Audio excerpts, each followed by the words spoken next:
Hi everyone, welcome back to my channel and welcome back to my Inktober series. So this one is day 2 and the theme is from my own list, which is beautiful creatures. Day 2's theme is blood. So if you're not a big fan of blood and vampires, you probably won't like this video. I don't think I did anything too gory. As you can see, I haven't even added any blood yet. But you know, if you don't like it, then maybe don't watch towards the end, okay? You've been warned. So I first went through Pinterest because I wasn't really, like, I can draw a vampire like any other day. I really like drawing vampires. It's one of my favorite things to draw, kind of like witches and vampires and mermaids. All are some of my favorites to do.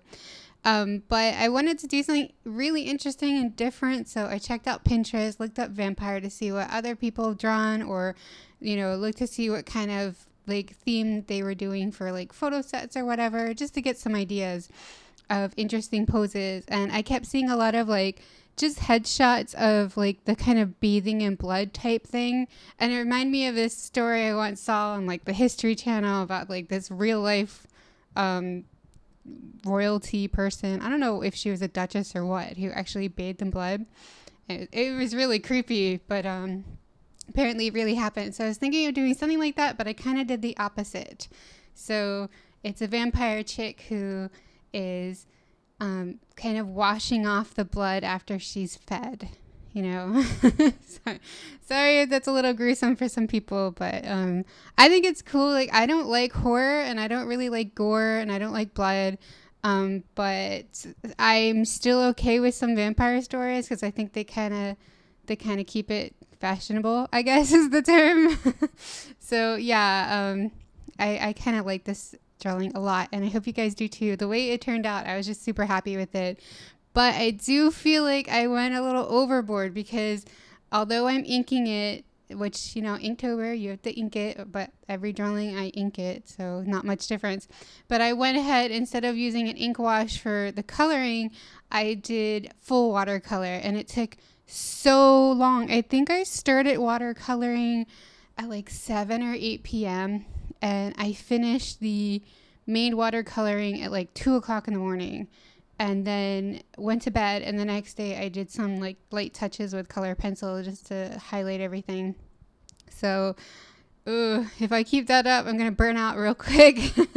So I really loved the result, but I was already telling myself, you can't do this again. It's just, no, it's not sustainable at all. But the biggest problem with watercolor is, of course, you have to walk away and let it dry. I don't have a heat tool. I don't use I guess I have a hair dryer, but I don't really use it. I barely use it for my own hair. So, yeah, I just usually let things air dry, which just takes forever. Takes forever. So I've been using a lot of wet on wet methods because I've been seeing more tutorials on like watercolor and teaching people how to do the wet on wet method better. And I feel like I got kind of a grip on it, and I've been trying to do it more often. And for this picture, I had already planned that although I painted the wings red, I was going to do another glaze of black over top. So I just wanted to give it, you know, a little bit of a two-toned color. And for the background, I wanted to paint in a light background, but then again glaze it over with black because although the result was really, really good, I think I really love this result a lot. It looks kind of like she's on a beach. She's a vampire and she's covered in blood, so she can't really be on the beach during the day. It's weird. It just doesn't fit. So I already knew I was going to cover everything with black, but I just really loved the result. It just turned out so well. So actually day 3, I tried to replicate something similar. So yeah, I really loved how the background turned out for this part. And it wasn't too much effort too, because it was mostly letting the watercolor do its own thing. So yeah.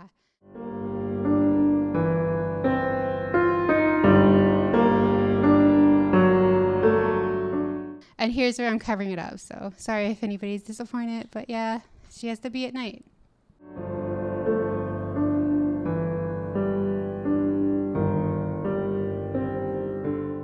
And there goes the blood. Again, I'm doing the wet on wet method with watercolor, and the blood turned out so good. For her hair and the blood, I used a mix of red hair, which I can't even remember how to replicate, but I had it left over from when I did the submerged picture a few months ago, I think now.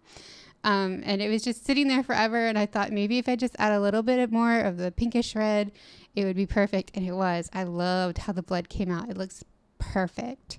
So yeah, I hope you guys like this picture as much as I do. I really think that it turned out super, super well and kind of creepy, but also kind of cool. So yeah, how are you guys doing with your Inktovers, and how are you guys faring? I know I'm posting this super late. I'm only posting day 2. I'm already working on day 6. But yeah, the video part is really difficult, but I will eventually get them all up somehow. I might start to condense them into multiples per video. We'll see how it goes. But yeah. I hope you guys like this one. If you do, definitely let me know by leaving this video a thumbs up and leaving me a comment down below. And if you want to see this picture up close, then definitely check out my DeviantArt where I'll be posting a scan. And if you want to buy a print of this picture, then check out my Redbubble because I will be uploading this for print too. If you want to follow my more current Inktobers, then definitely check out my Instagram because I'm posting them there as I finish them. And yeah, if you haven't already, please do subscribe to my channel because mostly I post videos weekly, but for Inktober, I'll be posting more often. So yeah, definitely check it out. So yeah, thank you guys so much for watching, and I will see you next time. Bye.